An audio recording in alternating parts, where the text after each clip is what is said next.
Michael Boyle's StrengthCoach.com presents the Strength Coach Podcast, brought to you by Perform Better, the experts in functional training and rehabilitation. PerformBetter.com.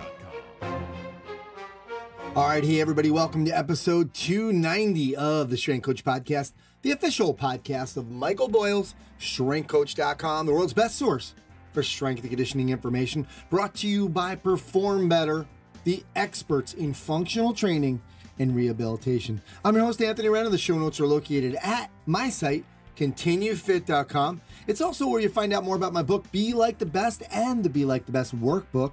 The book consists of 50 interviews with top fitness pros, and after each interview is a Be Like, which is just an action step or a challenge that will help you be like the best. Check it out at ContinueFit.com. All right, today on the StrengthCoach.com Coach's Corner, spoke to Coach Boyle about the current situation at MBSC. Obviously, we're talking about that every single episode, what's going on, what's happening with training as they progress towards opening a little bit more. We also talked about a question from the forum about acclimating athletes into the gym right now and then having this kind of shortened preseason, so what we can do for conditioning. Good conversation there with Coach Boyle. For the Results Fitness University Business of Fitness segment, I got Alan on again, and we just kind of continued our talk from last time, and this time it was more about what they did to prepare to open with the staff and with the layout and kind of how they practiced to open. Good stuff there. For the Train Heroic data-driven coaching segment, Adam Doughty talks to Tim Robinson about returning to the gym as well. Again, this is a theme right now since everybody is returning to the gym. Don't forget, Train Heroic is a human performance company that both Coach Boyle and I use to deliver our online training, which it has special meaning today. We're blown away by Train Heroic and how they allow us to connect with our athletes. And if you're not using it, what are you waiting for? They just launched plans that will start as low as $10 a month.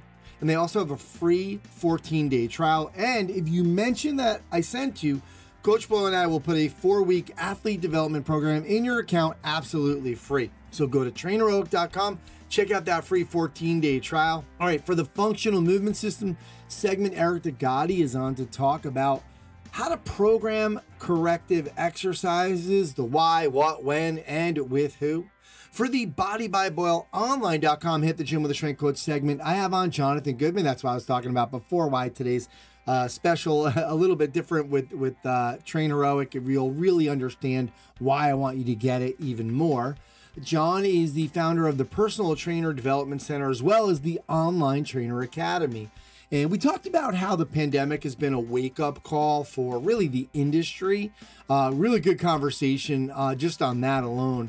We talked about what exactly is online training for him and what that really means, what maybe some of the best practices are, and some different things that you can offer from a service perspective. We talked about how to figure out what you can offer, how long it will take you each month, and how to price what those services will be for you. We also talked about his book, Online Training, the Wealthy Fit Pros Guide. He has a bunch of guides like that, but we really kind of honed in on online training, obviously. And you can get that book for free, just paying the shipping. So go to ContinueFit.com, the show notes. There's going to be a link there. We also talked about the Founding Client Challenge. I'm actually taking that challenge starting today. I'm trying to get 5 clients for my online training. So it's kind of motivated me to kind of take some action on this stuff. So I really want you to go to my site. I want you to do this challenge with me. Get the book, because he also gives you an ebook and the audio book on this stuff. Guys, this is what we need to make sure we're prepared for the future. And if you're not convinced right now, you will be after this conversation. Lots of things to get to, so let's get on the phone with Coach Boyle.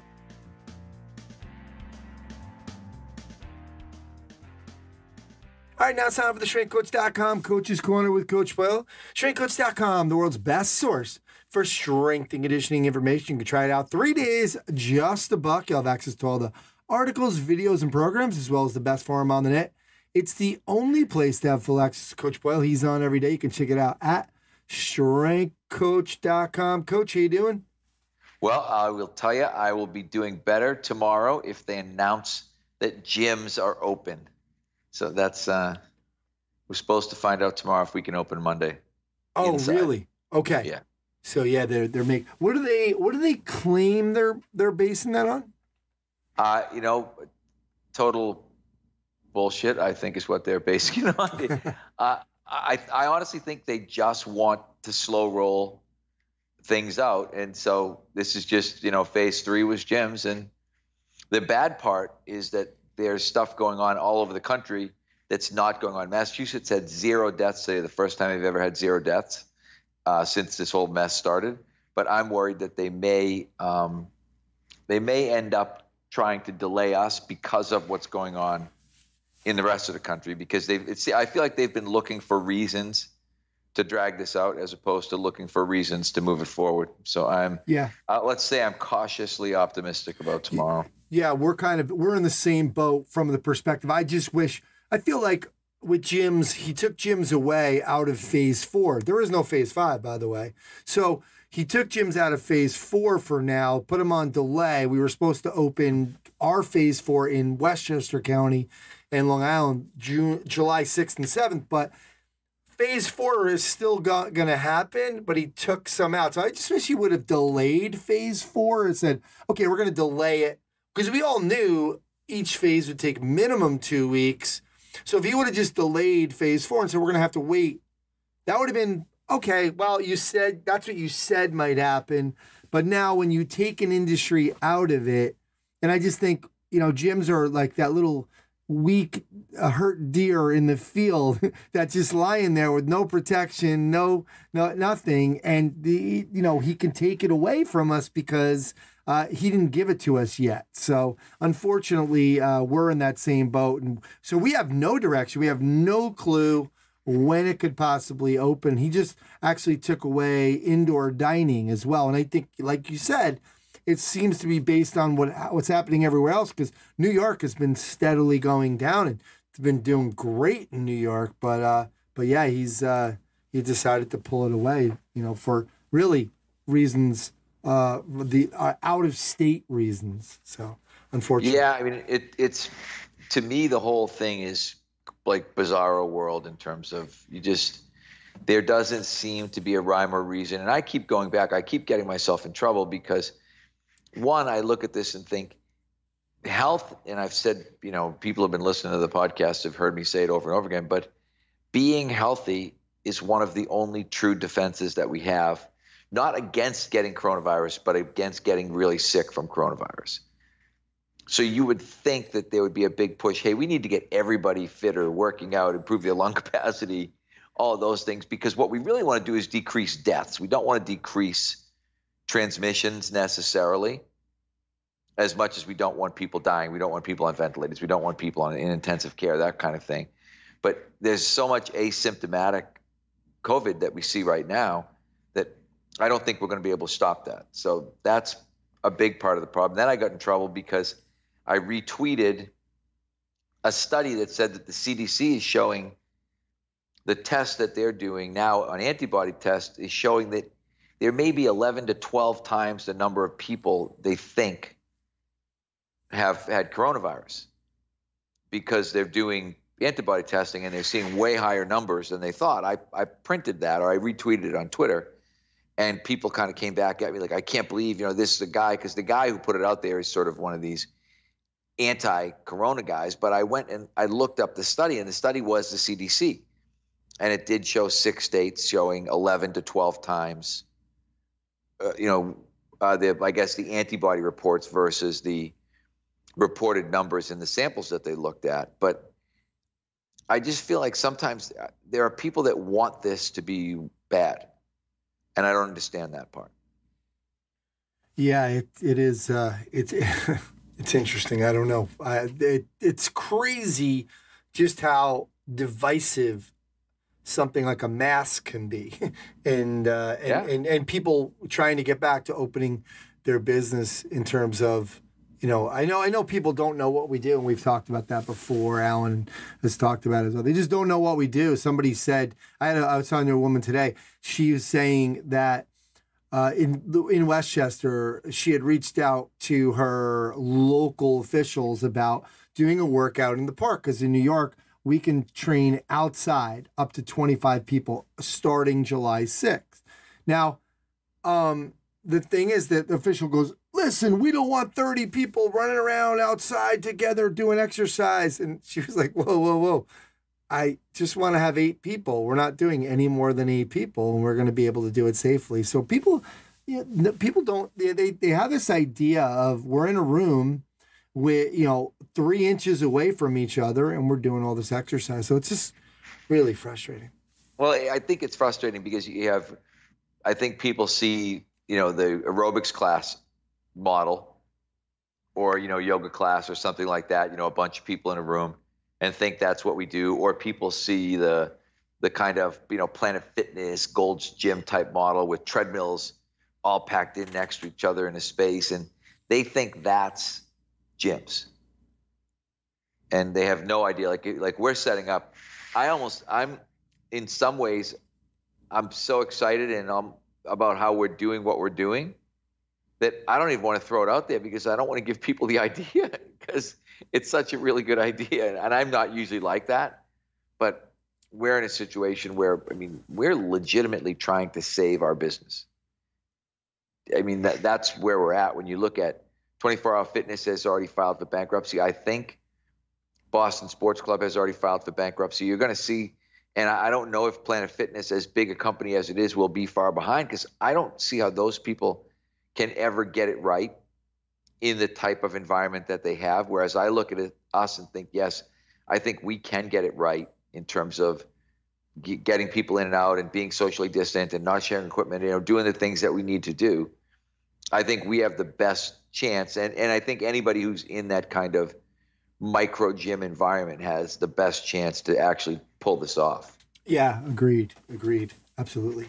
Coach, for right now, it's speaking of bizarro world, we're in kind of this, we're hoping sports are going to start again. Now I'm not talking about pro sports. I'm talking about, college and high school, whatever, sports. And I got a couple hockey players who've been training since March.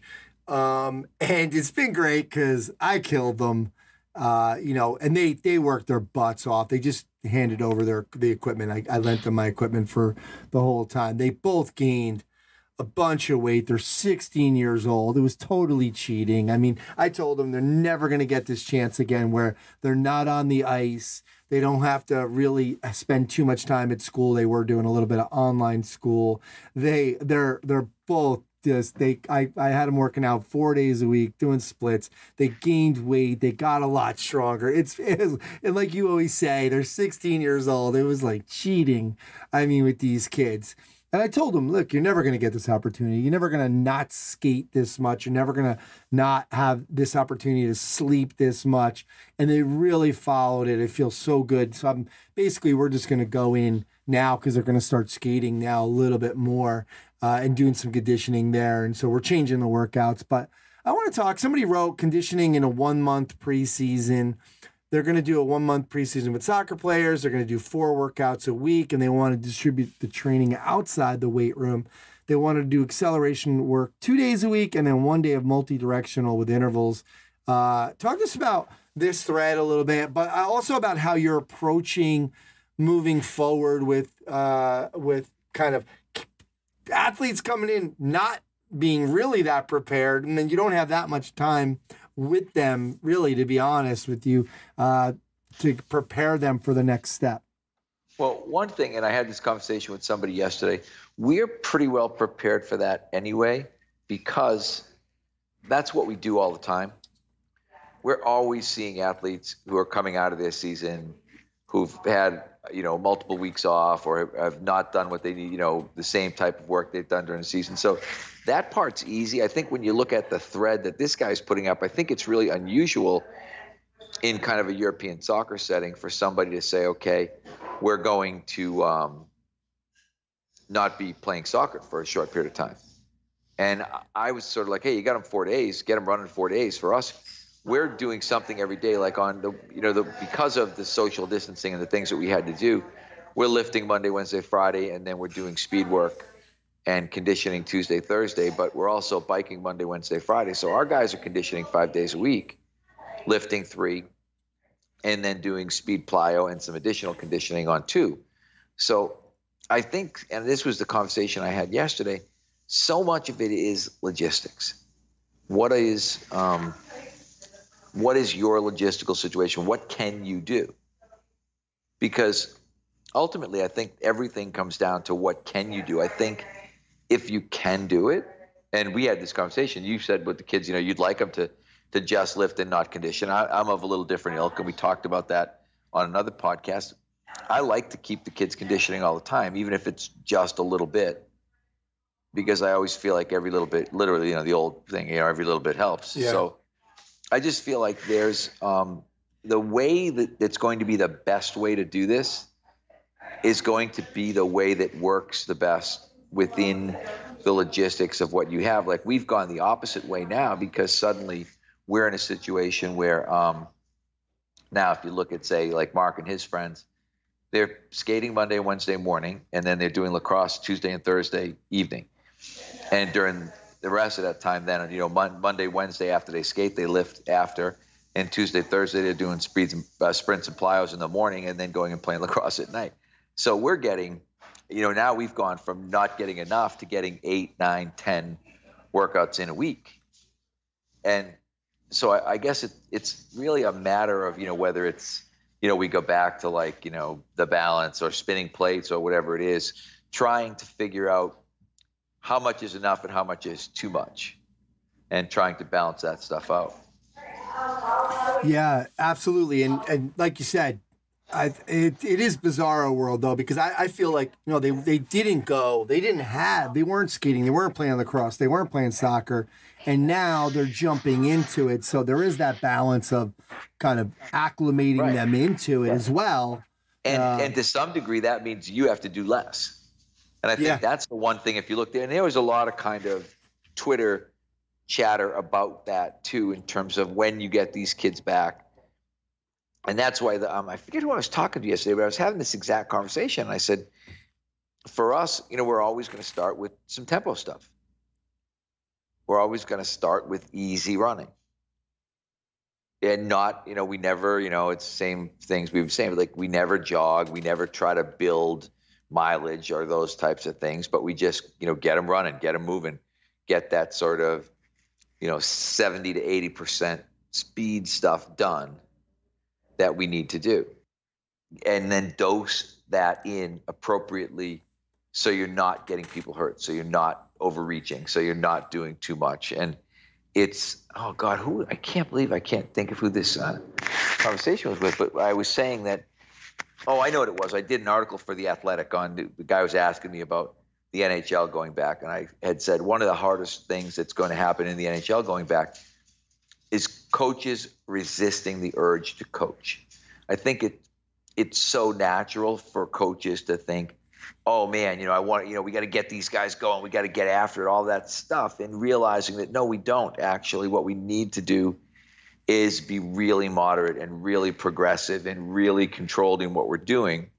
And that's kind of so anti-sport. When you think about coaches, that's just not what you think about. Everybody thinks about like, hey, double sessions and hard work and blah, blah, blah. And if you do that, I told everybody, if you do that, you're going to get a lot of people hurt. You're going to have a lot of backfire. And it's almost the opposite. One of the things that I had said was the guys in the NHL who have the best relationship with their strength and conditioning people and are willing to listen will probably be the ones who have the most success in the playoff format. And the people who think, we got to get these guys out and get them skating and get them in shape, they're going to be the ones that are going to have a problem. Yeah, as a side note, I think that's where the NHL might have maybe messed up with giving buys to the different teams, the leaders, the division leaders, because, for example, my Islanders are playing the Florida Panthers, and then the winner of that best out of 5 goes on to play Tampa Bay. Tampa Bay has the bye, but because of the situation, they might have Islanders, or hopefully the Islanders might have an advantage on Tampa Bay, because it's going to be Tampa Bay's first couple games at that speed, where the Islanders hopefully had 3-4 games where they're boom, they're at that speed, they're ready, they're primed, and now they're coming into this series. So that's another consideration for teams as well. Yeah, this is one of the things that I said in the article that I did for The Athletic. But what is being attempted right now is unprecedented in basketball and hockey, in terms of the idea that we're going to try to have playoff caliber intensity with athletes that are not prepared. And there's no way they can be prepared. And so trying to figure out, how do I do that? And like you said, Tampa Bay might look at it and think, okay, it's an advantage for us if we can have really well-designed practices going into this. Whereas the Islanders might look at it and think, hey, it's an advantage for us because we're going to get a 5-game series under our belt leading into this. We're going to have played games. But if the Islanders or Florida loses 3 or 4 critical players during that time to groin pulls or whatever, then suddenly you're looking and thinking, oh, advantage Tampa. So it's going to be really interesting to kind of see how this goes, and it really is going to require some really good thought on the part of the coaches and the strength and conditioning, sports science, however you want to call it. Like, one of the things we used to do at BU all the time was we would do a little bit of skating in September and a lot of bike work. And we would gradually increase the volume of both. We'd be doing more skating and more bike work.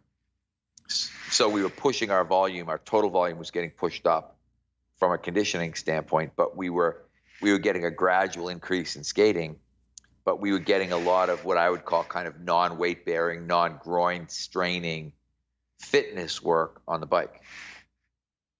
Absolutely. Interesting. Yeah. It's going to be interesting to see how that plays out. Coach, we have been posting the Strength Coach Classics, and one of them the other day was the shit test. And basically, it's like, look, like you said, if you went into your yard and you stepped on something squishy, you'd probably figure it out that, oh boy, and you look down and you felt it and you smelled it, and you'd know what it was. The only thing, like, what would you tell young coaches who, at the same time, we have said in the past, don't freak out about some of the form with, for example, like you've showed pull-ups sometimes or some cleans when they're in that process, and it's not always going to look great. So talk to us about the balance of just like complete shit or just a little bit of shit.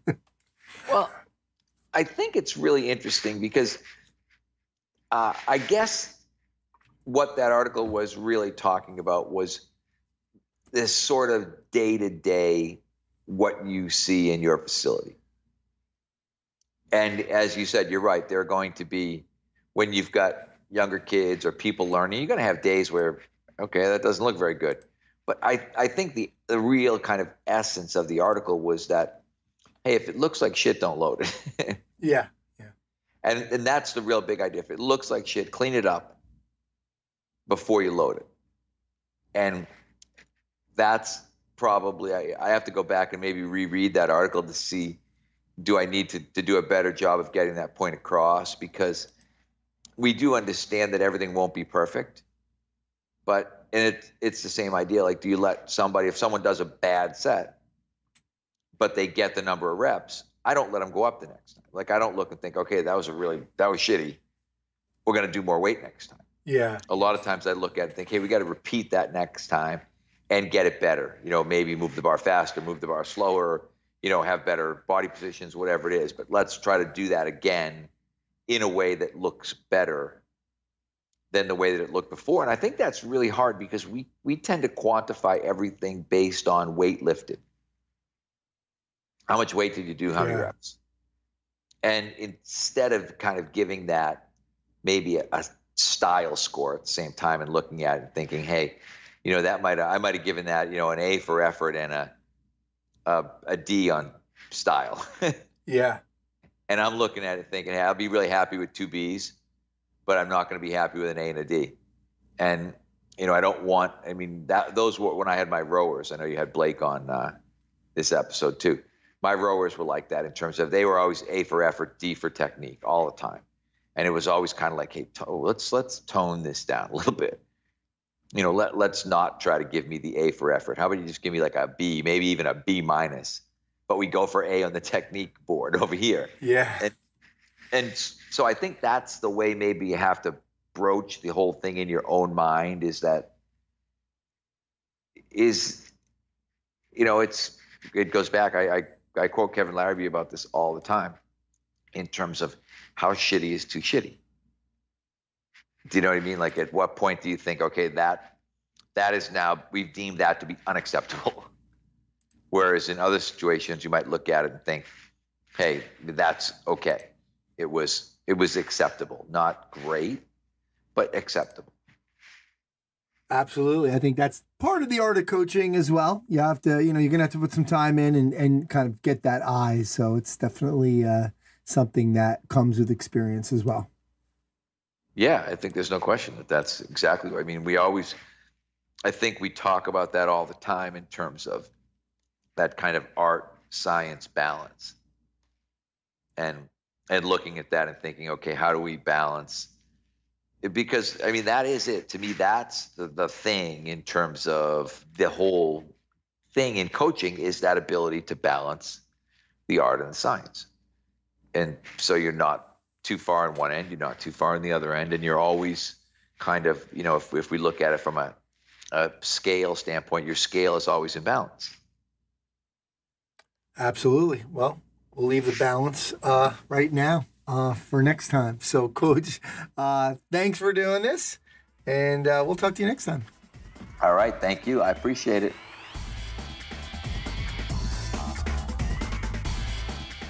All right, hey guys, right now, remember, even though we're exercising social distancing, it doesn't mean you have to stop learning. Perform Better is excited to host a free summer seminar series for all the customers and past seminar attendees. Look, it's free.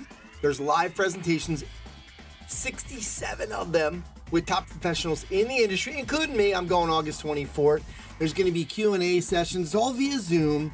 And you can take advantage of that without ever leaving your home. So guys, check that out. It's the Perform Better Summer Series at performbetter.com.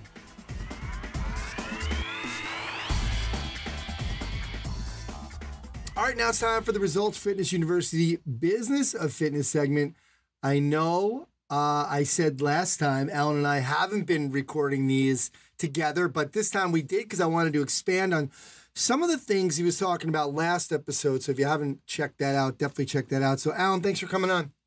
Thank you for having me back. All right. I want to ask you a couple questions. Did you guys practice at all? I know it sounds silly, but I know Coach Boyle did like the Monday before the Friday before they were going to open. They had everybody come in and kind of go through the motions and how things were going to happen. And it's never going to be the same. But did you guys do any practice to see how things were going to run? That's a fantastic question. What we did on the Saturday, I believe it was a week before we opened, we took the team through what the first phase of workouts was going to be like. So they all trained, and then we started to see like little jams, and we're trying to do things too, not to do the exercises people have been doing at home, right? Nobody wants to be doing like, body weight exercises or one dumbbell exercises when they come back to the gym.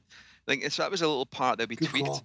And then so we had our trainers do it and give their feedback, and they were all like, man, it's been a while since we've worked this hard, because with the time needed to clean, we tried to shave the rest period, so the workout kind of got a little more intense. And then what we had a lot of members have equipment, so we started having them bring equipment back before we opened. And when they did, we did an orientation session with them where we just walked them through and explained, here's how it's going to work when you come in. You're going to check in here, we'll do a temperature check, and then you're going to go here and do your warm up in these zones. Then the coach will bring you to the weight room. So we did an orientation with eventually every member who's been back. They had to come in and see what it would look like prior to actually coming back in, so that the first time in with everything new, it wasn't new. So yeah, great question. All our staff have experienced the whole workout and the whole experience, and then every member had experienced it to some degree, and it was a one-on-one orientation. And while while we're still restricted like this, I think that's going to stay for us, for any new members. We're going to bring in and show them, here's what it will look like for your first session. I love that. Because that leads into my next question. I wanted to ask you about membership response to this. Now, I know, first of all, I want to know what percentage of people are back. Number two is I want to know the people that are coming back, obviously with this orientation, it eased them into it. What's been their response? Because I know you were saying one of your coaches down in, I forget where, Arizona or something, when they were open, some of the people were like, I just don't like this because of the pod idea. So talk to us about that. What percentage of people are back and what's been their response? So we've got, we lost members over this, some who lost their jobs, some who didn't renew anyway. So we were down quite a bit. About 80% of the ones we've kept have come back. Some have stayed doing remote and are not ready to come back, but we have some who are on freeze, right? Who are not paying us, but they're not using any of our services. So I would say if I broke that down, we've probably got about, trying to do the math real quick in my head, 60% of our active members are back in the gym. There's a percentage still doing the online stuff only and training at home. And then there's a percentage that are frozen. And it's an interesting point is I've got to do at some point a deadline day for those that are frozen, that we're open now and your freeze is, you can't have an indefinite freeze. That makes no sense for business. But I will probably let people out of their agreements if they want during this. Yeah. But I need to not pretend I've got 60 extra members that I don't have, if you know what I mean. Yeah. Right. I can't be acting like these are real members waiting to come back. Right. So there's that part. So we surveyed our members beforehand as to who would be interested in coming back. And what's been interesting is it's been pretty close. I think we got about, of the people who weren't frozen, about 60% were ready to come back right away, and that's who came back. But about 80% of our membership are still active, despite our membership overall being down. Right, we lost some of who I consider still a member, including the freezies. 80% are active in some way. Some are still on our remote or online stuff. Yeah. Can you just go over really quick, because I want to expand on this. What does remote mean for these people right now? What does that mean? Does that mean Zoom? Does that mean Facebook Live? What does that mean? That's a good question. Like, we're using the term remote. We have a class every morning that we do, Monday through Saturday morning, we do a class, and it's on Zoom. And Wednesday evening we do a class. There was not as big a demand for the evenings, so we've got 7 classes a week. When the class is finished and the Zoom records, we upload that into our Facebook group so people can have it to do it another time on demand. They also have the app that we use that sends them their home workouts. So they've got these. Basically, that's our in the gym services that they're doing. They're training at home with a program, a modified program, and they can do the Zoom classes.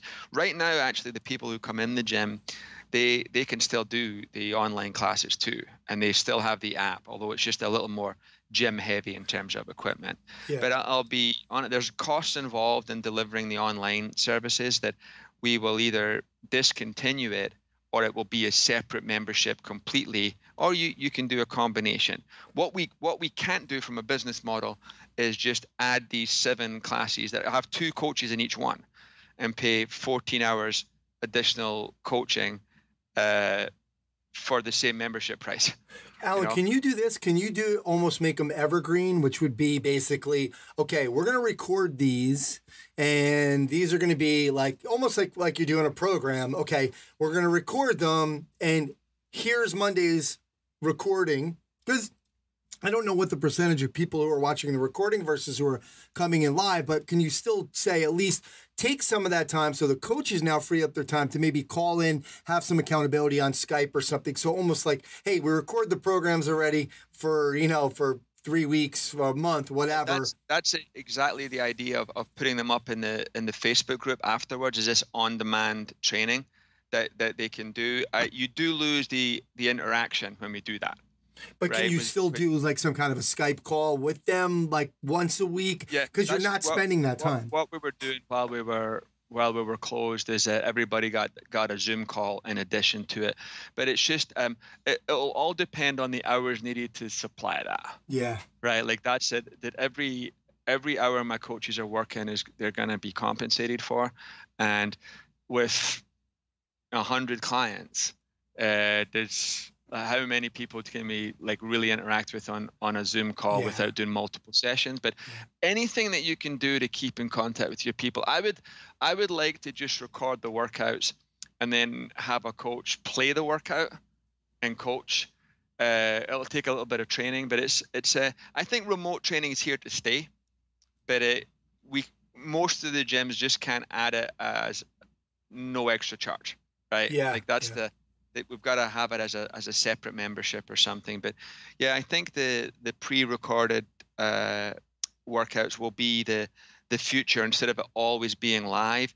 But people will pay for live. People will pay for an instructor in real time, you know? Well, my thoughts are once we're allowed to do like these groups of, even if you were going to do only 6 people, for example, the cameras now are pretty cheap to get like a DSLR that can hook up to online. It's over in your group room and almost like your own mini Peloton type place where, you're doing a class anyway. And the coach just looks up to the camera and is like, hey, for you guys at home, if you don't have a dumbbell, you're going to do this, you're going to do that, blah, blah, blah. I mean, this can be figured out where we almost have like our own little Peloton type system. Yeah, and I should probably say this, that we've been fortunate in that because of, and you've been out to Results Fitness University, that's opposite the gym. So we have a dedicated studio space, I guess, for us to do that. Like I think, and this is, you touched on it, if we're going to do this, we have to do it like Peloton. We have to do it like Beachbody. Like I saw, like, you know, the costs, the level of service that these guys are giving, I mean, look, maybe not the level of service, the quality of the product, and how it's delivered, high definition. You've got to play in that space. Your only advantage is can you coach in real time over these things. But I'm 100% on board with you. I think that you'll need this component going forward, and it's got to look like that, right? It's got to be cool. Yeah. You know? Yeah, I agree. I mean, and you know, I don't think we need to charge that much, but I think it always reminds me of doing the sales presentation lesson with Elias at Results Fitness University. And he was talking about, look, we have 2 options, A or B. But then if there's an objection, we turn the paper over and here's option C. They never see option C unless there's an objection. And that was the trial membership, where for me, it's almost like, oh, you're saying you can't do this, you don't have time? Well, here's option C. It's our online Peloton type, whatever we call it. Boom, $49 a month. And I think that the power of that with the like someone goes on vacation, particularly in the East Coast areas where people go out of town for the summer, or I've got a couple of coaching group members in the Northeast where people disappear to Florida for the winter. Like they have the reverse happening. These people in the past just went on freeze, right? Now you're like, hey, we're just going to pivot you to being an online member. Yeah. Right. So that we can still train you through, here's your program, here's your app, and the workouts are going to be here. That it's some of this, I always try to find the positive in anything. And I think some of this is like we're evolving our businesses and we're able to reach more people eventually. We never did a lot of remote stuff just because we were busy, but now we've got like room in the schedule and we have, a demand for it. So I think it'll come, and you're not doing it on your phone anymore in your living room, right? If you're going to be charging a decent price for it. Yeah, exactly. And then also I think that's where the app comes in, as opposed to a freeze. Hey, the program's on the app, so you could do this at your Planet Fitness in Florida when you go down there. So there's something to that. Good stuff. All right, Alan, thanks so much for doing this. Glad you guys are back up and going, and we're going to keep kind of this format where we kind of see what's happening and we're not going to record too many ahead of time? Things changing so quickly that I think this is the best thing we can do for the listeners is whenever there's a change, or if you guys have got any questions, just hit us up and then we'll jump on and do one of these.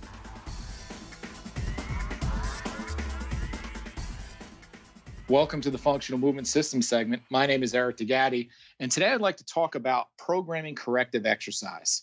And we get a lot of questions as to the key questions with when, where, why, who, and what do we do correctives with.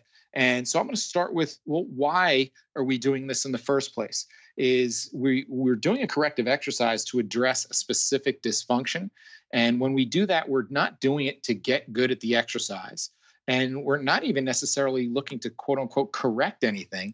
One of our biggest goals is just to create awareness. So if you put someone in half kneeling on their right knee, and then they do it on their left, and they can pick up on that significant difference, one side versus the other, well, then that may be the first step in their journey in improving their movement. Now, the question of who is we're going to do this based on what the screen score shows. I had a professional strength coach tell me once that, oh, you'll be excited. We put a bunch of corrective exercises in our warm-up. And I smiled politely and said, in my back of my mind, this guy doesn't get it, because if we program correctives for people that don't need to be corrected, we just wasted their time. And so it's important that we correct the things that need to be corrected. And then the things that don't, it's time to go ahead and train. Now, if we look at what we do for correctives, that's the art of being a coach. And we want to be able to use our screens as mini our drills, I should say, as mini screens, and almost as further subset assessments. So we can look at something like single leg lowering and realize that if this person gets into the drill and doesn't really get any additional awareness and doesn't feel anything doing it, we can skip right over it, even though it's a great drill for correcting the active straight leg raise. So being able to qualify which exercises make the cut for your program is part of the art of coaching. And then we look at when and where we program the correctives. That's one of the other big questions. And so I break it into 4 key areas that we put correctives in.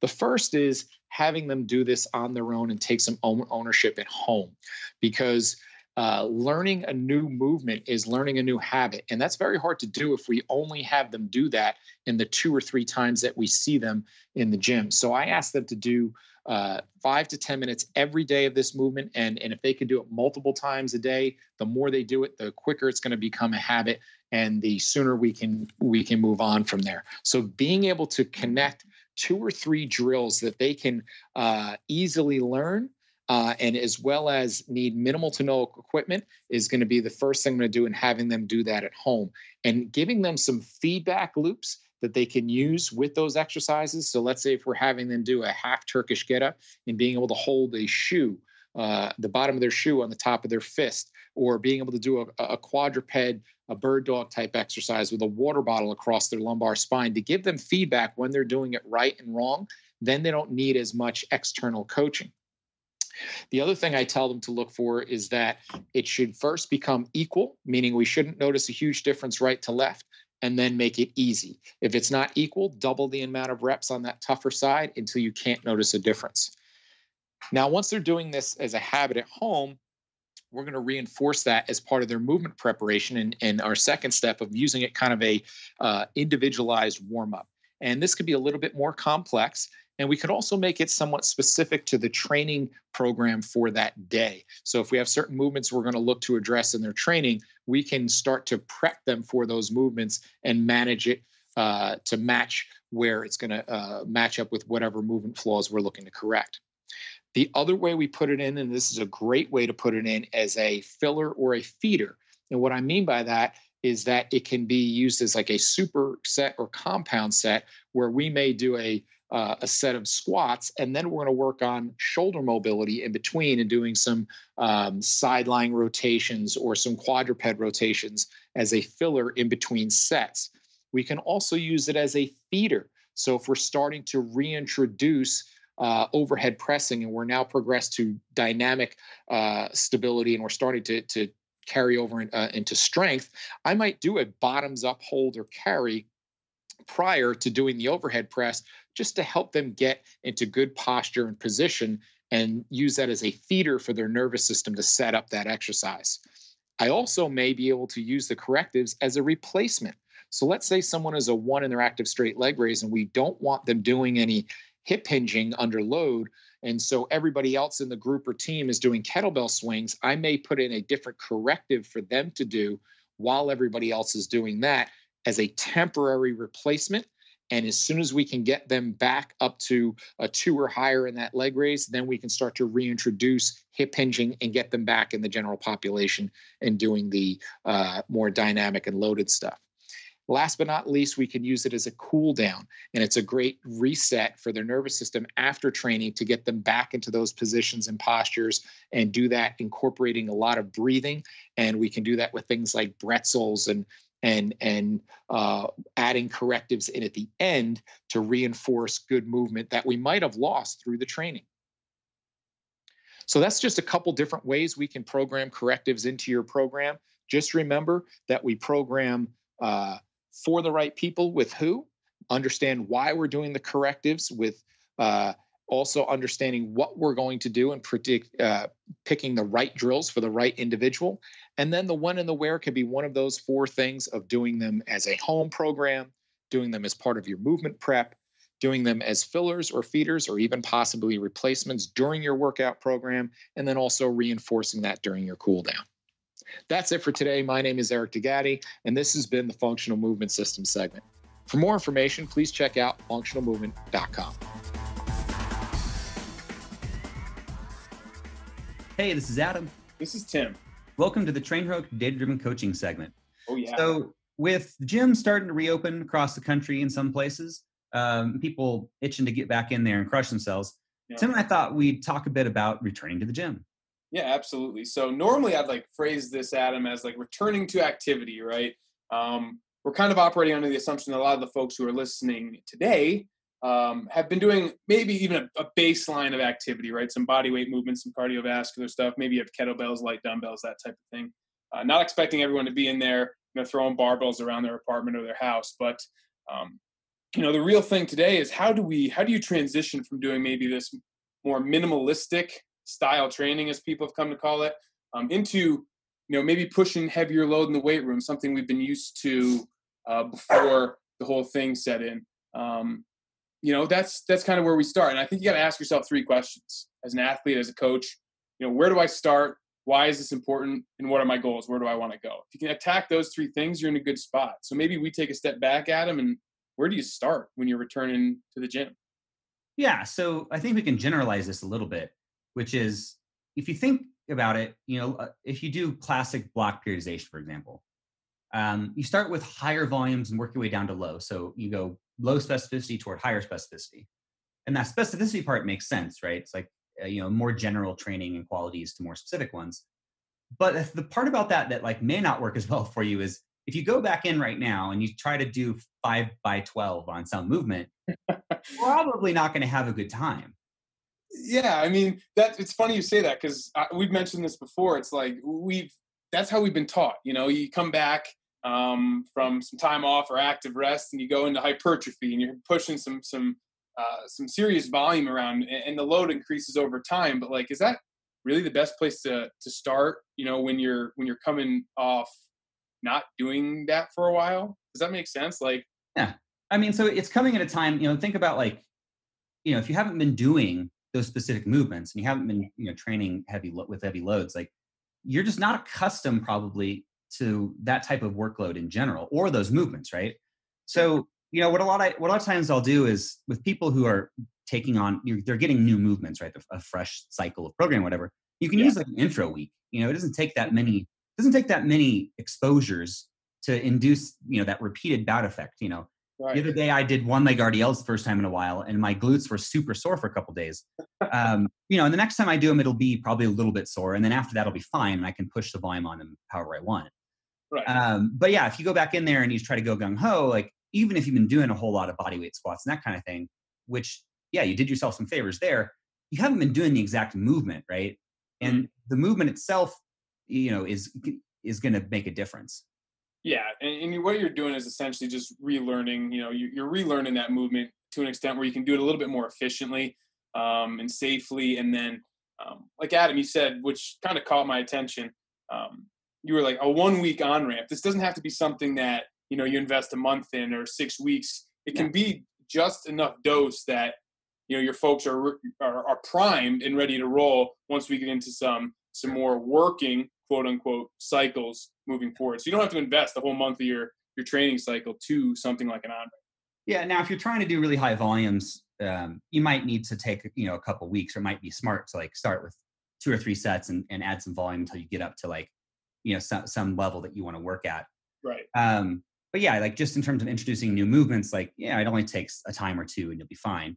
The other thing I think about too is, we mentioned this before, in that series we did on training variables, and one of them was proximity to failure, right?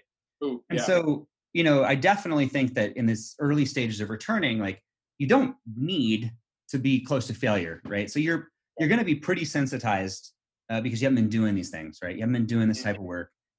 So, that small dose is going to be effective. And in general, it's not as important as most people think anyway, for most people's goals. Right. So yeah, instead of, if you're going to take 8 or 10, your sets of 8 or 10, that is, you don't need that to be very close to failure at all, right? You're still getting a lot of work and you're getting a lot of practice on the movement. You're going to make that movement more efficient and gain the benefits without even going close to failure. Yeah, exactly. This is about getting that minimal dose to get your body ready, to get yourself primed so you don't hurt yourself. You can get back to a level activity you're proud of. But again, stick to those 3 questions. Ask yourself why it's important, where do I start, and what's the goal of this thing? I think you're going to be just fine. The athlete, the coach, make sure you connect on those things. You're off to a good start. Yeah, and for me, it's not even about injury so much as just demotivation from going back and then crushing yourself. Real good point. It'll feel better. It'll feel good. You'll feel like you achieved something by going back and biting off an amount you can actually chew. Love it. That's going to do it for us today. To go to trainhook.com, start your 14-day free trial. We've got a few programs in there to help you get started easy, and we have new pricing starting at $9.99. All right, now it's time for the BodyByBoyleOnline.com. Hit the gym with the strength coach segment. Become an insider to Mike Boyle Strength and Conditioning with staff meetings, in-services, and complete access to the MBSC programs. Check it out at BodyByBoyleOnline.com. All right, today I got on Jon Goodman. Jon's the founder of the Personal Trainer Development Center. He's the author of multiple best-selling books for personal trainers. He's done a great job really kind of teaching trainers how to really optimize their career. And we're going to talk later about how you can get one of those books for free in a little while about something we've been talking about. We're going to talk about in this podcast, and that's online training. So he founded the first ever certification for online fitness trainers in 2013, the Online Trainer Academy. He's originally from Toronto, and him and his wife, Allison, spend their winters traveling the world with their baby boy, Calvin. So Jon, thanks for doing this. Hey, man, it's a pleasure. Thanks for that great intro. All right. Well, looking forward to this. It's obviously great timing. I think it's great timing also because it's not right at the pandemic where everybody's like, screaming, I have to do online training and kind of jumping into it. Now we can step back a little bit and learn and think about some best practices from really one of the, you've been doing this you've helped over 30,000 trainers really get online. And what I really like about this is the main reason why I tell everybody why Jon's on, because he doesn't tell you you're going to make $1 million in the next 2 months. Jon, that's really what I loved about what your message from the start. You've never said that. You've just talked about having an additional revenue stream. And I love that piece of it, because some people don't want to just be online trainers. They want to keep their job. They want to add some revenue streams. And we're going to talk all about that. But you wrote an article on your site, the Personal Training Development Center. And it was The Fitness Industry is Broken, a story about hope. And you talk about the pandemic being a wake-up call and how COVID exposed the vulnerability of the gym business. Can you expand on that? Yeah, for sure. I want to talk about just one thing you mentioned in the little intro first, and then I'm happy to talk about that article and why I think that this is. I'm so optimistic about what's happening, even though a lot of people are seriously hurt by it. But I think at the end of the day, we're all going to look back at this, and it's going to be a catalytic point that's going to have a lot of positive ramifications for our industry and for the majority of the people working in it that are going to be forced to have gotten better and adapt. But one of the things you messaged is kind of the realities of online training and what it is, not what it isn't. So I'd love to start with that little bit. Is that cool? Yeah, absolutely. It's one of these things that, of course, is marketed as like this dream, and anything you have a make money opportunity, right? This is across any industry. You're going to have a whole bunch of people who are going to jump on there and they're going to sell the dream of it.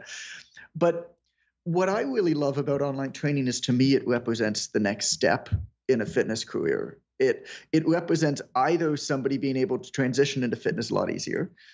It represents somebody being able to take that next step who's already successful, or somebody who's maybe struggling in the gym and thinking about quitting, but this is a way to almost save themselves. And it's kind of like those three individuals, right, where it fits in. And it's not, maybe you'll make $100,000, $1 million with it. Maybe you will. I mean, we work with a lot of people who do, but it's certainly not where anybody starts. Where everybody starts, and this was actually the name of the first course that I ever put out that evolved into the Online Trainer Academy certification, was 1K extra. Literally, this is how you make $1,000 extra a month as a personal trainer. That was it. That was the only, and that's still a guarantee. We guarantee that you're going to make your first $1,000 extra within 90 days of signing up for OTA, or your money back. And that's 5 clients at $200 a month, right? That's not the dream that was sold. But the idea is, well, now you believe that you're going to do it and that you can do it once you have those 5 clients. And also it gives you a little bit of space. It gives you a little bit of space to figure out where you fit in, right? Some people do that $1,000 extra, have those first 5 clients, and they're like, yo, I'm good. Like, this means that I can get rid of those 1 or 2 clients in the gym that I don't like very much, still training the gym that much, and I'm happy. This means that maybe I could take some time off with my family and travel. This means that I can volunteer more, or this means that I have a little bit more protection for my gym. I mean, whatever it is. Other people kind of say, all right, now I'm going to blow this thing up.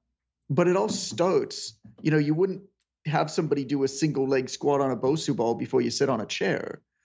So what are the steps to building to this business opportunity, right? And it's this 1K extra. And there's this misconception that you have to go fully online, or that you have to travel the world and be this remote trainer and live this dream. It's like the majority of the people we work with, you mentioned we've worked with, I don't even know what the number is now, but well over 30,000 in 87 countries plus. The majority of them actually, and this surprises a lot of people, I say, actually only ever train online with clients who live in the same city as them. Yeah. It's not that it's this completely different type of service that you have to do fully online. All that it is it's a way to reverse the business dictating fitness continuum. Now fitness can dictate business. Now you can give a client what they need, when they need it, how they need it at any point of that client's life. A client at one point of their training cycle, depending on their stress levels, their lives, whatever, and their goals, they might need 30-minute workouts. Another time they might need an hour and 15 minutes. Sometimes they might want to train 4 times a week, sometimes once a week, sometimes once a month. The idea is you need to give them what they need, when they need it, how they need it. And online training simply allows you to do that, and particularly hybrid training, which is a model that I championed back in 2012, which is, I think, the best way for most people to do it. Anyway, I wanted to kind of start with that little bit of background and maybe bust some myths about what it is and what it isn't, where I feel like it fits in. Yeah. And we could talk about the idea of the fitness industry's hope, or the COVID-19 being, I guess, a hopeful time. Where do you want to start with that? Yeah, where do you want me to take? How do you feel like? How do you feel like this is? Because there are a lot of people. I'm in New York, for example, and we were supposed to be. Gyms are supposed to be allowed to be in phase 4. So in my region, that would be July 6th. And in Long Island, it will be July 7th. In New York City, it would be just around, I think, August 1st. Okay. So what the governor did was he moved the goal line and he took gyms out of phase 4. By the way, there is no phase 5. So there's a lot of people right now that are either saying, that's it, I'm going to close the gym. I'm going to go, maybe I'm going to try something else. I'm going to do this. I'm going to do that. Or I'm downsizing. I actually went to my buddy's gym the other day, helped him move equipment out of his gym because he's going to downsize. So there isn't a lot of hope. You talk about, and I'm with you. I believe there's going to be a lot of opportunity if we just wait, we just do, and if we do some things, maybe this is, to me, it's a big lesson. I've been talking about this stuff for a long time. And if you haven't done it, I don't want to say I told you so, but look, we've been talking about it for a long time, but now is the time to wake up. It has been a wake-up call. Talk to us about why you feel like there is some hope here. Yeah, for sure. It's funny. A lot of people are talking about how, COVID-19 is, forcing people to pivot in the fitness industry. It's like, nah, it's not a pivot. It's an evolution. And it's a forced evolution is what's happening. But the reality of the fitness industry, for anybody who is in it, all of us know that the business model was brittle. I mean, you know this, I've known this, and that's for personal trainers, that's for gym owners. I mean, there were too many things that could have gone wrong. And it was as things started to ramp up, I mean, if you listen to the experts, maybe you would have been able to predict that it was a pandemic, but like nobody really knew in the last number of years what exactly was going to happen. But there's always going to be some big interruption that's going to happen. Nassim Taleb calls it black swan events. That's basically what a pandemic is. It's a large, unpredictable event. You can predict that an event is going to happen. You can't predict exactly when or how or what it's going to be. And what you have to do is you have to understand, where are the vulnerabilities in my business model, in my life, in how I operate? And how can I best position myself so that when something large and unpredictable happens, not only will I not get taken out, but I'm actually positioned well to win? Because here's the thing, fitness professionals who had gotten ahead of this, who had done something online before this happened, are winning huge. Like literally all of the business, all of the fitness business in the world is going to those people who did it. Yeah. I mean, think about that for a second. And everybody saw this. I mean, everybody saw that they needed to do something. Let me tell you a story of how I got into online fitness originally. I was a trainer for 5 years. I played ice hockey at night from 12:30 p.m. after a long day of clients. And I got tripped and I pulled a hamstring and I was off my feet for 2 weeks. And that was the moment for me where I said, well, clearly this can't be a viable career. I mean, if I get tripped playing ice hockey in beer league by some goon who's like a frustrated accountant or something who just wanted to take out some aggression from his job, then clearly and that means that I'm off my feet for 2 weeks, which means I'm not making money for 2 weeks. Then clearly this model is not something that I can rely on if I want to travel, have a family, live any kind of life. I mean, I didn't know that a pandemic was going to come in 12 years or 10 years or whatever it is. But I knew that like at one point I was going to get sick. At one point I was going to want to travel. At one point I was going to want to have a family. And so So I started looking for something else, right? I started looking at ways to build other streams of income. I started looking at passive income opportunities. And I mean, I didn't really know what it was. And that's the thing. I mean, online training is a great answer for fitness professionals, but it's not the only one. I started looking into residential real estate investing, studied that for 6 months. I built 2 business plans for smoothie operations. You know what I'm saying, Anthony? Yeah, like it's not every single trainer worth their salt that's been in the business for any period of time knows. Every single gym owner knows. Every single person who works in the fitness industry knows that you cannot rely on income as a personal trainer solely as your only source of revenue. That is simply the reality of the business. So how many people did something about that? Not many. And so why I feel like this is a very hopeful time is because the way that the fitness industry was broken well before the pandemic hit. It just wasn't quite broken badly enough that it forced action, that it forced evolution. There were a lot of people, I'm sure you know a lot, there are probably some that come to mind, that had businesses that were okay, but definitely not good.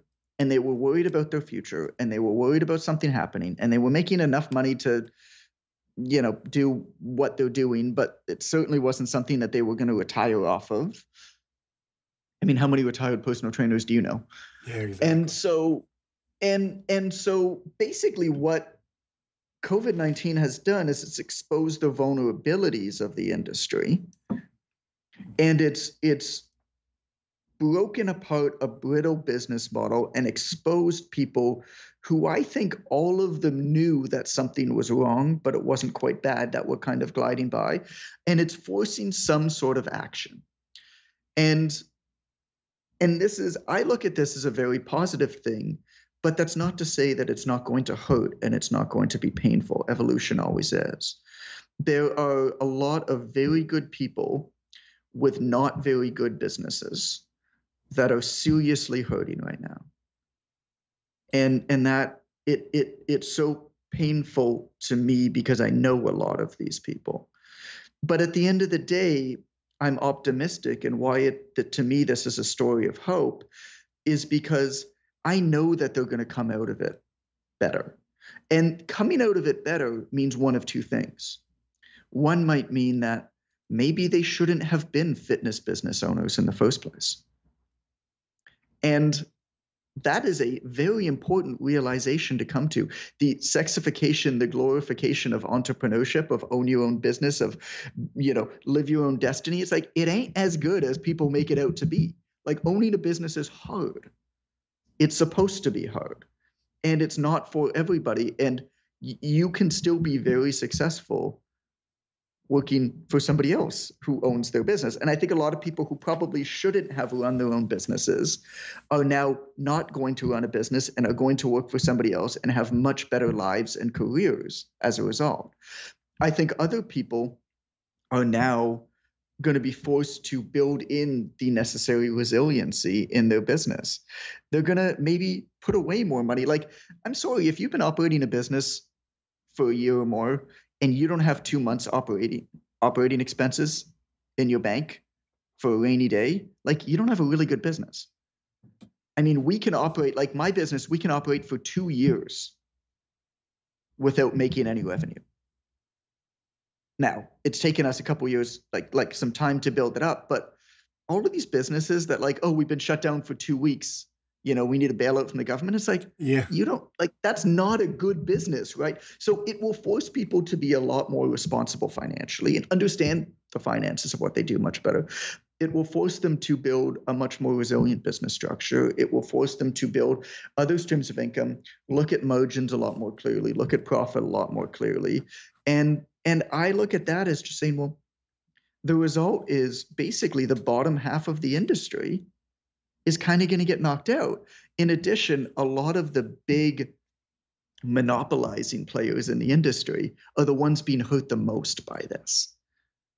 And those are the big box gyms that have 5% attendance rates, that have such massive overheads. Well, like, if your entire business model is predicated upon 5% of your members showing up and 95% paying their dues and not showing up because you keep their membership dues just under. Basically, what big box gyms have generally found is if membership dues are under $35, then people don't pay attention enough or say, oh, I'll go next month, so I'll just keep paying it. So they keep them. That's why they're all like $34. Yeah. Right. And often it's like $34 every 2 weeks. So it's actually quite a bit more than that. But all of those people now, all of those members are canceling their memberships, which means the entire financial model that these big gyms operate on is down the drain. And that's kind of a positive. Yeah, I agree. It's not a great thing, for them to be doing what they've been doing. So, I see a lot more opportunity for independents to really do a great job and carve out their own space. Absolutely. There's no single magazines. You know, when I was coming up in the game, like it was what T Nation and Men's Health basically that controlled the information. Well, how much power do those two platforms have now comparatively? You know, bodybuilding and Com, the same thing. They're still big, don't get me wrong, but like you don't need to go near them and still build a massive platform. Yeah. Yeah, true. And so think about how much opportunity there is for people who are legitimately good now. And that's man, I'm happy about that. Yeah. I think that's great. Agreed. And I like what you said as well about this idea. And this is what I tried to talk to people about in the mid 2000s, like in 2008 or 9. You know, this podcast was started in 2007. And from day one, I had a sponsor, which is Perform Better. And so over time, I got more sponsors. And the thing is what I was always trying to tell other trainers was try to get additional revenue that doesn't have to do with each other. So for example, I have StrengthCoach.com and I have the Strength Coach podcast and I had a gym, 5 Iron Fitness, and all of those things had, if one went out, so if 5 Iron was like not as busy in the summer because people were golfing, I still had the podcast and I still had StrengthCoach.com where revenue was coming in. Like you were talking about, you know, is it real estate? It doesn't have to be in the fitness business, but what I like about online training, and I'm going to talk to you about, I'm going to ask for your meaning, your definition almost. But for me, I always said, look, you can do canned programs and you could just make the program. You could sell the program. Trainer Heroic does a great job with that. You can work with someone completely remotely. So I live in New York. I could work with you in Toronto and say, John, can you write me a program? We can never see each other. Or you could do what I do as well. And I've been doing since 2008, see them periodically. So I used to get people who come in with me once every couple months. I would give them a program, give them some videos that I would put on my website and a PDF, and cool, here's my video library. You can, great. Or you can use software like Train Heroic for them to follow when you're in your gym, and you can add supplemental programs. That's really what I've been doing for like 5 years, like my last couple of years when I owned the gym. And then now moving forward after that, after I sold the gym, where they come in, they're using the app. The app has replaced the clipboard for me. They're using their own phone and they're looking at their program. I'm still coaching them, but I only work with them one day a week. So the other days they were going to their New York sports clubs or their home gyms, right? But I would also do some supplemental program like mobility, recovery, travel workouts. So there wasn't this learning curve. They were doing it with me already. So when something like this happened, my guys, they had the app. They knew, boom. They just transitioned into home workouts or they did something else. So talk to me about when people say online training, you know, we've heard remote training now. What are you thinking of when you're saying, you know, when people are coming to the Online Trainer Academy, what are you giving them options to do? Sure. Let me read you something, Anthony. This is the statement that we provide to our Online Trainer Academy students that they can copy and paste on their website to explain what online training is. So it's written as if you're the trainer delivering this to your student. I think it explains it, and then I'll go into kind of the details of it. Sure. Okay, so I'm just going to read you through this statement. Online training is a new and exciting way to offer life-changing transformation fitness coaching to clients. It can be utilized by anyone, anywhere, offering convenience, responsiveness, flexibility, and affordability. With it, I can empower my clients with more accountability and support than I ever could in person. Leveraging the power of the internet and cutting out the overhead costs of the gym means that you get more for your hard-earned dollar. Using online check-in and communication tools, I empower you with more accountability and support than I ever could in person. Simply put, my online clients get so much more from me than my in-person clients ever could. The best part, the program is your program. No longer limited by rules of the gym, scheduling necessities, and financial obligations to a host of other parties, I can give you precisely what you need when you need it. So throw the word training out the window. I will be your concierge, giving you what you need when you need it. Every client is different from one another. That, and over the course of your training, you will need different things from me in terms of direction, support, and accountability. With online training, I can give you what you need when you need it. Love it. We can go anywhere with that. So we can go anywhere with that. The crux of it is this. In a gym, you are constrained with a lot of things, from overhead expenses, other costs associated with it, much thinner margins, scheduling constraints, equipment constraints, location constraints, blah, blah, blah, blah, blah, blah, blah, blah, blah. With online training, what you can do is you can actually offer a better service to your clients. Basically, what a trainer does is a trainer offers direction, support, and accountability to a client. When you break it down, that's what a trainer does. I mean, you can picture it in a pyramid, right?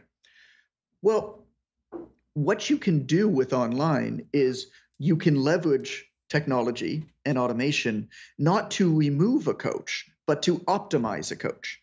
A lot of things that coaches are doing, both with poorly designed online training programs and also in-person programs, is a coach is doing a whole bunch of stuff that coaches actually really shouldn't be doing, and that's taking away from all of the things that a coach should be doing.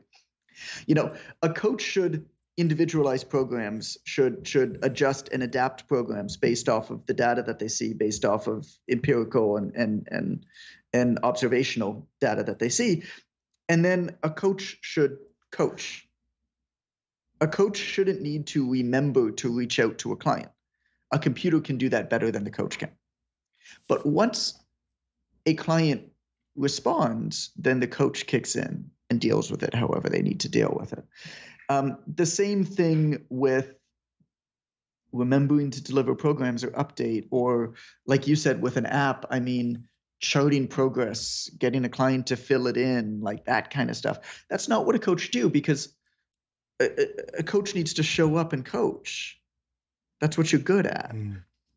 In terms of, you know, how much better it is for the client. Well, give you an example. One of my clients, one of my old clients, the chief of psychiatry at a major hospital in Toronto.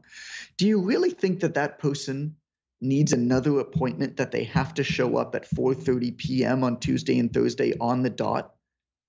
Do you really think that that's removing stress from their life or adding stress to their life? And what are we as coaches, what should we be doing? We should be removing stress from their life. Because at the end of the day, whatever's going on in the psych ward for the chief of psychiatry is probably more important than him being 5 minutes late for a workout. And I would think so. And so, this allows him to show up at like 4:35, 4:40 for a workout and still get his workout in and not miss it, and not having me as a 22-year-old trainer saying to this super established person, it's like, hey man, you missed the workout, I got to charge you. It's like, that's just not a good situation for anybody, but that's a constraint in the gym that has to be there. And that's not good for anybody. And then of course it allows the trainer, at least at the beginning, when a trainer goes online, they're often still trading their time for money, which is ultimately something you want to get away from in the fitness industry. But at least you're doing it on your schedule. You can write programs at night. You can communicate with clients on the weekends or whatever, right? You're not forced to be there at certain times, which is the first step of generating more freedom in your life. And the second step is, of course, scaling that a little bit. And you can give a client what they need when they need it, man, how they need it. Like, each person can be individual. Isn't that a beautiful thing? No two people are the same. Yeah. And like you said, I think we have this tendency to feel like we have to answer things right away all the time. For example, with a text or an email. But then we've been shown by a Cal Newport, that maybe there's times you're scheduling different times. You could say, look, I'm going to wake up every morning and from 5 o'clock to 7 o'clock, I write my programs, I communicate with everybody, and they know that I'm not going to get back to them. If they have questions, I'll get back to them. But you can say, look, I check my schedule, my software in the morning and in the evening during my workday shutdown. So you can train people a little bit better. And by training, I don't mean training them physically. I mean, train them mentally to say, hey, look, this is the way it's done this way. And like you said, I think they respond to that as well, because he knows there's a give and take. He doesn't have to worry about coming in at 4:30. He can do it on his own. let me give you, I love that you brought this up because it's something, everybody wants to talk about, like, oh, how to make more money versus like a lot of podcasts I'm on versus like how to actually offer a better service. So I'm glad that you brought that up because I would love to be able to give your listeners like 2 super actionable tactical things about offering support. Is that cool for me to do? Yeah, absolutely. Please. So there's a lot of ways that you can offer support. One of the things that you hit on, Anthony, that I think is brilliant is you have to set up effective precedents for how you do it. A lot of well-intentioned yet misguided online trainers offer unlimited support to their clients. And the reality of it is your job, you actually find that you get overwhelmed very quickly and you're providing a worse service to your clients and you're more stressed out than you ever were because now you're scared of your phone. Because every time your phone buzzes, you feel like you have to respond right away or else you're like not giving a client what they need. It's just a terrible way to live in every single manner. And so it's very important to set effective precedents for when you do it. And there's a few different ways, but I want to lay out 2 that are sort of our most popular. And what I like about these 2 is these 2 often kind of get bunched together into one program. And so you can offer these 2 and it kind of does everything you need to do. One is office hours. And so similar to how a professor at college would say, hey, I'm in the office from 2 to 4 on Tuesday and Friday, and you can come into my office, basically knock on the door, ask me anything, chat with me. Well, you should have office hours for all of your clients. And what an office hour means is that you're logged on to Skype. All of your clients have your Skype account. If you have a Skype account that you share with family like I do, then I suggest starting another one because then your mom and dad don't see you online and get super excited and try to call you. But log into that Skype account and all of your clients have it. And during those hours, they can text you questions or whatever you want. And you're there basically live chatting with them. And the nice thing about this is if you need to talk about something, when you're already on Skype, you can just click call and have a quick chat with somebody and ask them a few questions versus like a scheduled call. Nobody needs to talk to their coach for 30 minutes every week. Yeah. There is nothing you need to say. The most we ever advise any of our people to do is 13-minute phone calls. And I say 13 minutes because that allows you to stack 4 15-minute slots with time to pee in between each one. But 13-minute phone calls, and they're like the most simple questions ever. What's a good thing that happened? What's a bad thing that happened? Anything you need to tell me that you struggled with? How's your sleep? How's your body feeling? Done. Like that's it, right? You don't need to talk about anything else. But in these office hours, you can offer personalized support to a lot of people at once because you can very easily have a messaging conversation with multiple clients at once. And then if you need to jump on the phone, it's like a 2-minute call. You just pop the call button. You're talking to that person. You ask them a few questions to clarify something, whatever it is. And you can always go above and beyond. If somebody needs like an extra phone call, you can book a time, but you don't offer that at the beginning. And if your office hours get too busy, then you simply split them up. Hey, clients whose last names start with A to K, your office hours are here. You know, it allows you to offer that personalized service. So office hours are great for all of your clients. The second is email is an incredible tool to use. But email to me is not a task. Email is where tasks accumulate, and you need to view it as that. So you don't go in and just say, I'm working on my email. What you have to do is you have to organize your email, and you actually have a task to organize your email. And you know when you're going to get certain emails in or when you're going to respond to certain emails. So we tell people that it's cool for you to offer unlimited support to your clients, but here's how you do it. You say once a week, send me an email. That email can have as many questions as you want, right? So you can ask me as much as you want, so it's unlimited. Each question, though, has to be 1 bullet. Each bullet is no longer than 3 sentences, but you can have as many bullets as you want. And you send me 1 email a week, and then every Sunday morning at 10 a.m., I listen to old school hip hop and I respond to all your emails. One of my friends, Andy Morgan, who's out in Tokyo, actually takes this one step further and says, you are never allowed to send me an email from your phone.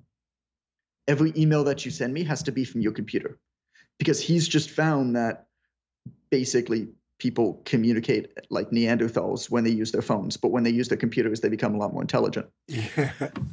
Which is like kind of true, right? But the nice thing about that system for emails is now you got a block each week where you respond to your emails, and you can collect them. Like they can send you the email whenever they want, but you can collect them. And of course, you can always go above and beyond if a client really needs this. But if you set the precedent that they can message you whenever they want, however they want, you're constantly reactive, right? If somebody really needs you, that's when a coach goes above and beyond that one time. But what you'll find is that even though you're offering unlimited support, the sheer action of getting people to collect their thoughts in a list and force them to be succinct in that list, most people are not writers. If you don't guide them in how to write, they're going to give you this massive wall of words that's redundant and repeats itself over and over again. So if you force them to put it in bullets, no more than 3 sentences, you're actually forcing them to be succinct and to be direct. It's much easier for you to go through. And then what them collecting all these things in a list does is it's actually a nudge. Like if you follow Richard Daller's work, it's a psychological nudge whereby people look at that whole list of things and they say, man, there's a lot of stuff here. But some of it actually isn't that important. And they will actually eliminate the stuff that isn't as important in advance before they send you the list. Interesting. Versus if they can just fire you a question all of the time, they don't actually look at how those questions collect. And so what this system does is it allows you to gather information the way that you need it in a succinct manner, and only the important stuff is there. Love it. And also you touched on this before in the beginning, you're always going to get more questions. You can always build an FAQ page. But also what you talked about earlier with the office hours, if you're doing these office hours, I think it might sound like overwhelming, but if you're doing office hours as well, that's going to take away from some of the emails. People like, oh, I was on the office hour. So they won't have to worry about that. So it's not going to be as overwhelming as it might sound in the beginning, right? 100% not. And you hit on a good point. I mean, as you are answering these questions, any trainer knows that they're going to get the same questions over and over and over and over and over again. So if it's just you and your business now operating it, like I said, the process starts with online training. To me is the next step for most fitness professionals, right? Yeah. It's not the final step. I don't think that many people are going to retire as online trainers, yeah. But it's the next step, right? It opens up freedom. So the next step is actually not to be, you can't just go from working in a gym full time or owning a gym to being 100% location and time independent. Like it just doesn't work that way. There's a progression that needs to happen.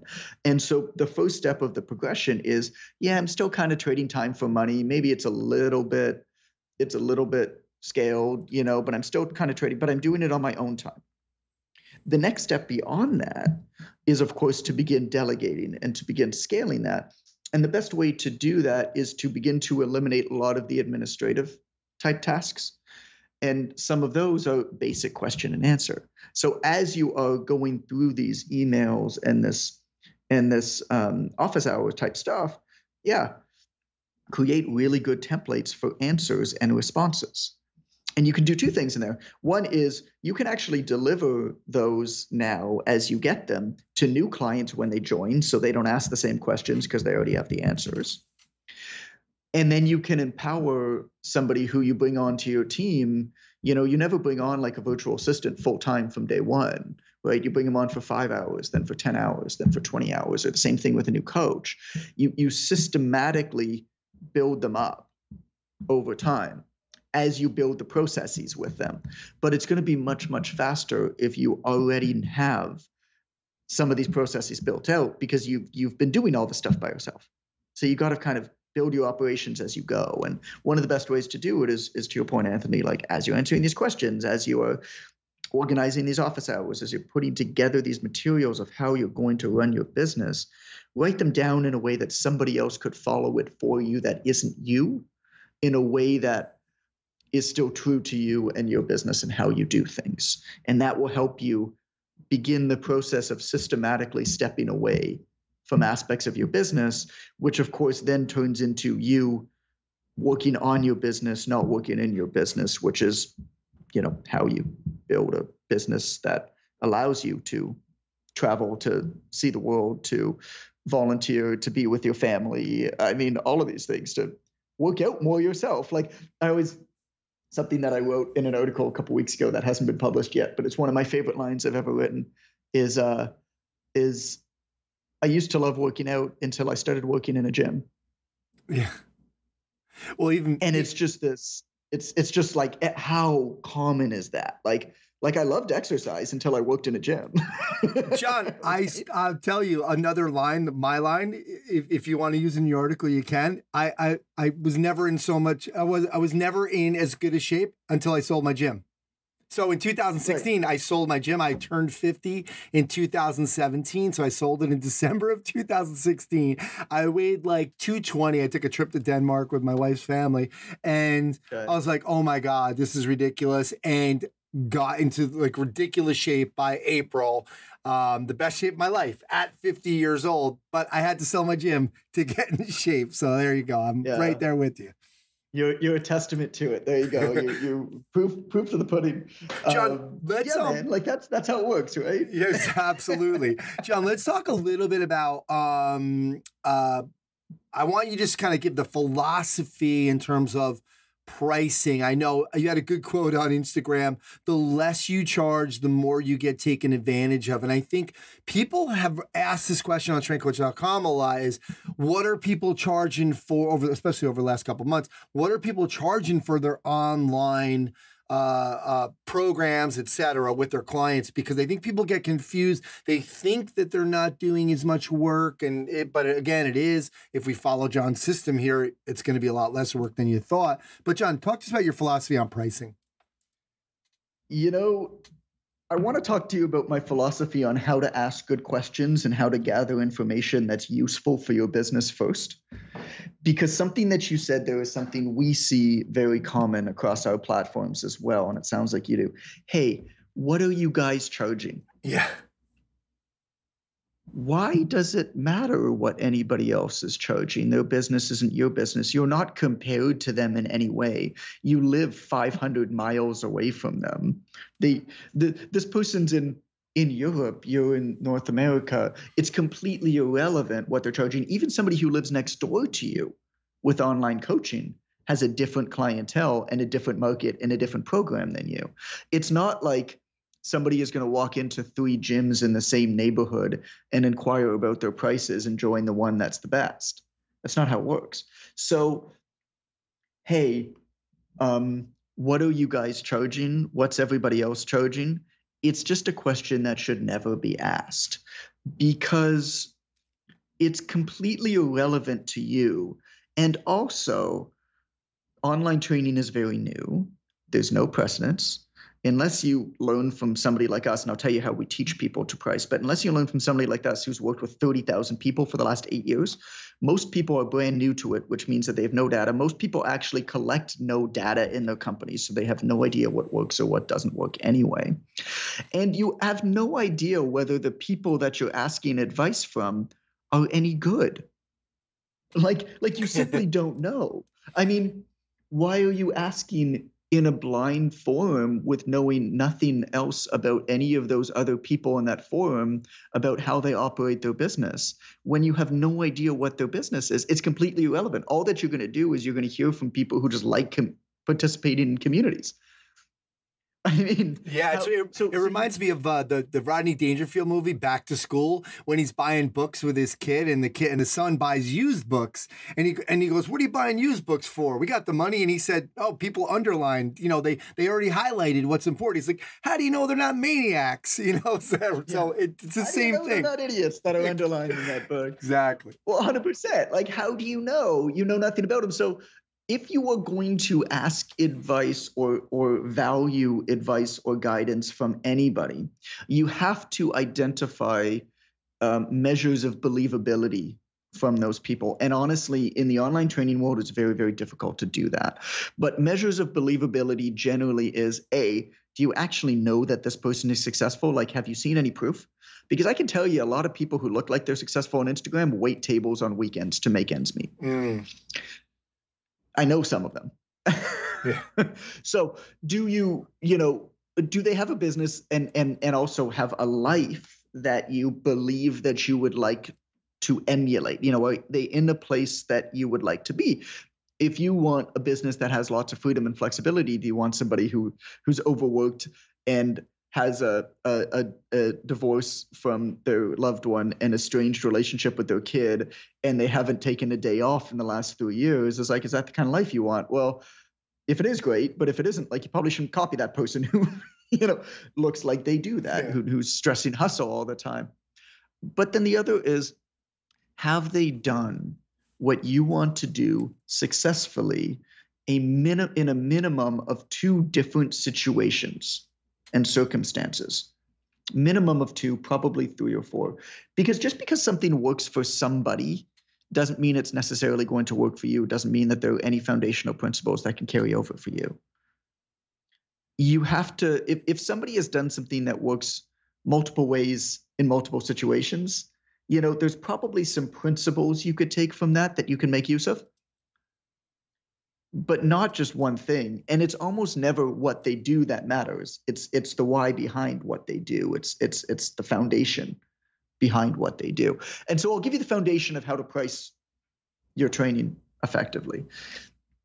Basically, if you picture a piece of paper, this is more difficult to do on a podcast, but if you picture a piece of paper, you draw a line down the middle of it, you write on the left side of that piece of paper, hey, what are all of the things that I can offer as part of my program? So program design, nutrition design, supermarket walkthrough, mobility session, affirmations, whatever, right? Write out everything that you could possibly deliver. And then on the other side of the piece of paper, I want you to write how many minutes a month that's going to take you to deliver that aspect of the service to an individual client. So if it's something like an automated email thing that goes out to everybody that's like affirmations every day, it's okay, well, that's 5. You'll write that once and it'll go to everybody. But if it's a program design that might take you 30 or 45 minutes or an hour, well, then that's an hour, right? That's 60 minutes to that one client. What you then need to do is you need to take a look honestly at where you are in your life right now. How much time do you have to commit to the service, and how much money do you need to make to be able to make sure that your basic necessities are taken care of? And we call that my freedom number equation. And that is as simple as an equation as you could possibly imagine. Your freedom number is the amount of money that you need to live, basically. So it's rent, any debt payments, any food, money if you're supporting any dependents in any way, and any other expenses that you might have that you can't get rid of, right? In addition to, I call it do something special for my wife fund, whatever. So what is that number? And that number will change depending on where you are in your life. When I was a 22-year-old, single personal trainer living in a 1-bedroom apartment, it was $2,600. Well, it's a lot more than that now with a mortgage and a kid and a wife. Yeah. But what is that number, right? Now that you have that number, you have your goal. And what do we know about fitness? Well, if you have your goal, you can work backwards and establish a plan to get there. And then you can relentlessly execute forward with blinders on until you get to that goal. Most people never know what that financial goal that they need is.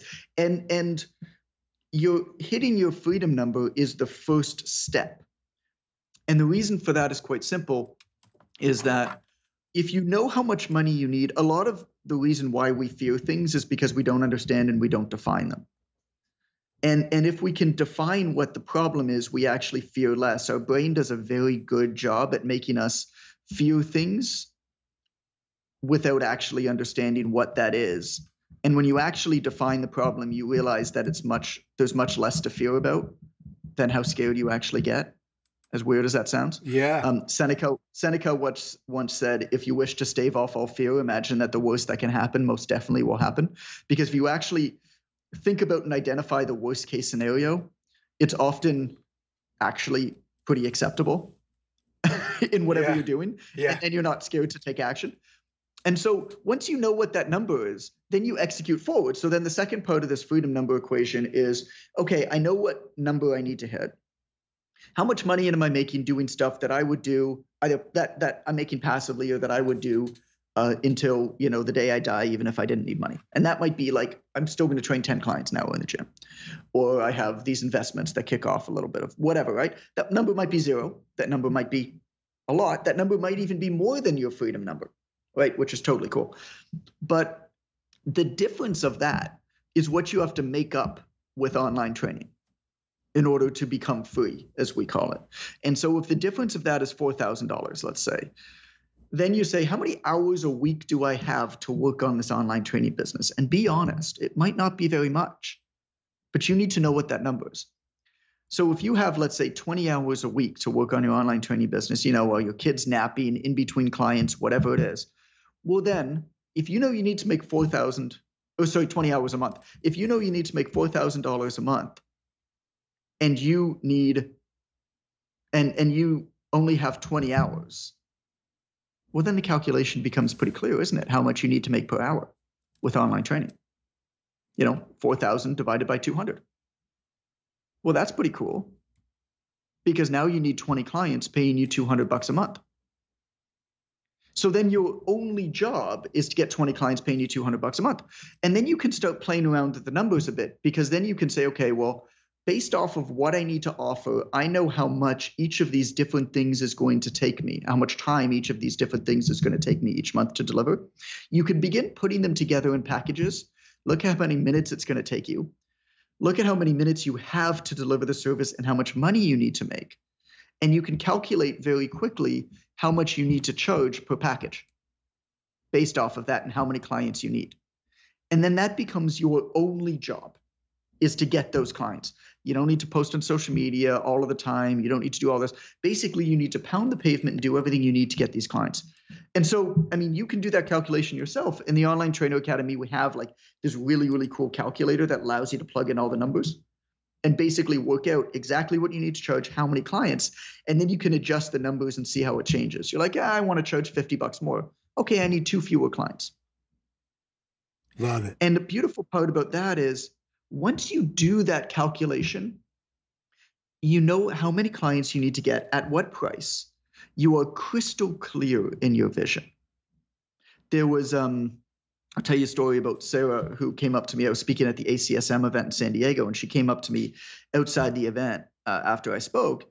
She's like, hey, I'm in your Online Trainer Academy, and I'm working harder and making less than I ever was. What am I doing wrong? And I was just like, oh, crap. Like, this is not a good conversation to be in. This is not good. But I pulled up my computer and I was like, let's fill out your calculator. Like, that's the first step. Like you probably have an issue with how you're packaging and pricing your services. And so we pulled out the calculator, and basically she wanted to do life coaching. So she had like a lot of phone calls and stuff with people and whatever. And based off of the calculation, she had to charge $800 a month and have 3 clients, and she could only have 3 clients. And so I said to her, I was like, she was charging like $200, right? And I just said to her, I was like, objectively, from what you told me of what you want to offer and how much time you have, she had a couple kids, she was a single mother. You can only take on 3 clients, and you have to charge $800 an hour. Your option is to do that, or to offer way less and charge less. Those are simply the 2 options. This is not me telling you this is what I want you to do. This is objectively the actual situation for you right now. And so what do you want to do? And she said, okay, I'm going to charge $800 for 3 clients. But my clients will never pay that. I was like, well, then you need to find clients who do, which meant that she changed her branding. She changed her language. She changed where she found clients. She started to network in affluent communities. And guess what? 3 weeks later, she had 3 clients paying her $800, and she was done. But that's the value in having that crystal clear vision, because it all follows from that. Yeah, absolutely. Well, let's wrap it up with actually getting those clients. And I'm actually going to do this. I decided when I was, kind of doing my research on you, and I was like, you know what? I want to jump into this as well and see like some some of Jon's recommendations, follow through with what he's talking about. And you have something called the Founding Client Challenge. And you're basically saying, look, you'll get 1 to 5 new online training clients in 7 days, no paid ads or phone selling, guaranteed. It's only $47, and you actually have some great data as well. You're talking about, like, look, 84% of the participants who completed at least 50% of or more of the challenge got a client, but even better than that, 94% said the challenge got them out of their comfort zone in a good way, and that they, most of them, the average participant who completed 50% or more of the challenge got almost 5 clients, 4.62. Talk to us about what this, because that's where people are feeling like, I don't know where to get clients. Talk to me about this challenge. I'll give you a bit of other data that we actually haven't uploaded on the page yet. From what we know, the numbers are actually much higher than this because there's a lot of like reporting issues. We just don't get reported all of the stuff that happens. But in the 6 months we've been running this challenge, we've helped people directly through this challenge generate 4,298 clients, generating $846,706 in training revenue. And that's at like that training revenue, by the way, it's no paid ads, no phone selling, which means it's about 90 to 95% profit margin. For most of these people, these were their first online clients. And yeah, I mean, it's just, you know what it is that makes it work so well? It's that what we have found, what we have identified is almost every trainer out there has been unconsciously building a reputation towards, even if it's a very small amount of people that they're connected to, for a period of time, right? The only exceptions of this is if you've never trained anybody and you never have any old clients that you have any kind of results with, and or you have never had a social media account. If you have either of those two things, I mean, you can have like 100 followers on Instagram. Like you don't actually need a big account, but you need to have something. So like if you can't like create a Facebook account with nobody following you and never have trained a client and have any kind of success. There's nothing that I can do in 7 days with you to, help you have success. But what we found is that the majority of trainers who have been in this game for any period of time, and the people listening to your podcast are generally more experienced. So I'm pretty confident in saying that like success rate will be close to 100. Our success rate is 82% with that challenge. Well, that's because some people join it without ever having trained anybody before. Yeah. All that they need to do is learn how to ask properly.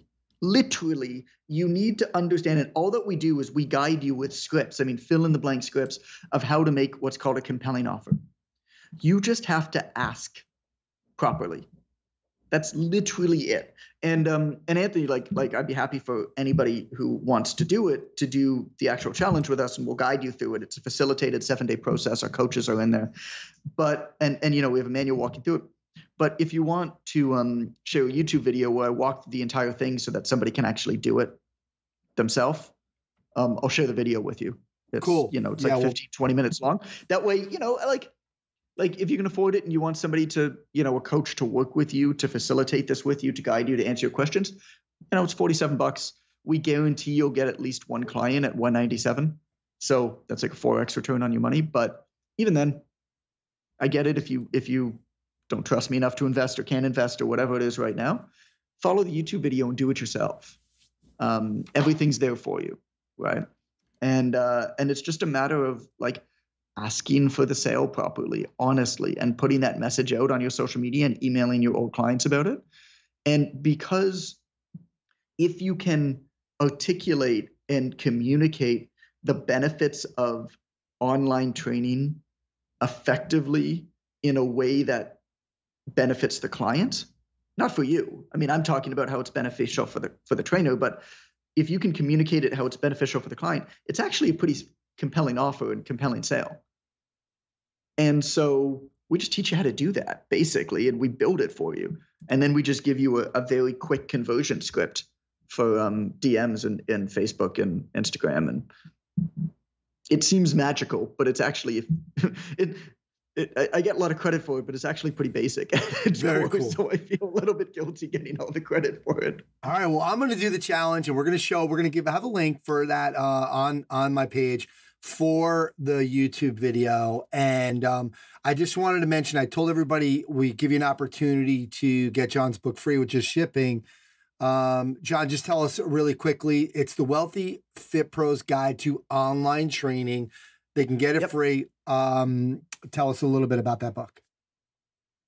What is that book? Well, I mean, we wanted a way for people to get introduced to us. You know, we've got the Online Trainer Academy, which is the first ever certification. It's also a mentorship if you want the mentorship.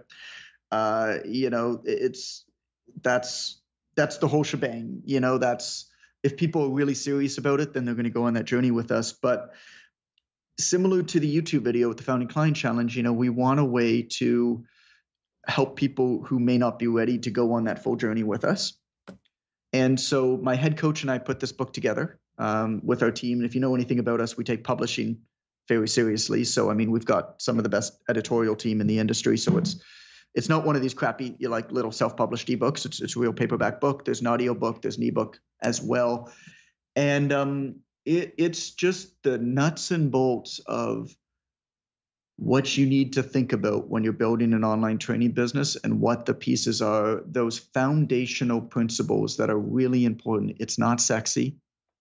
It's not selling you on this dream. It's just, here's what you need to know about this thing that is probably relatively new to you. It's new to most people. It's even new to a lot of people teaching how to do it, to be honest, that we've been doing for 8.5 years. You know, it's not new to us. We have a massive time and information advantage on everybody in the industry. You know, when COVID-19 hit, I was contacted by every major certification body worldwide.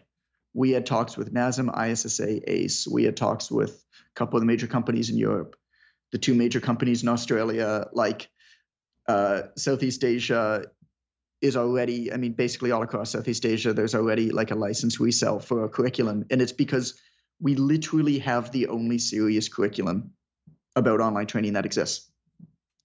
It's just brand new. And everybody else is just kind of hacking stuff together, but you know, it's going to take them a couple years to catch up. So this book is your introduction.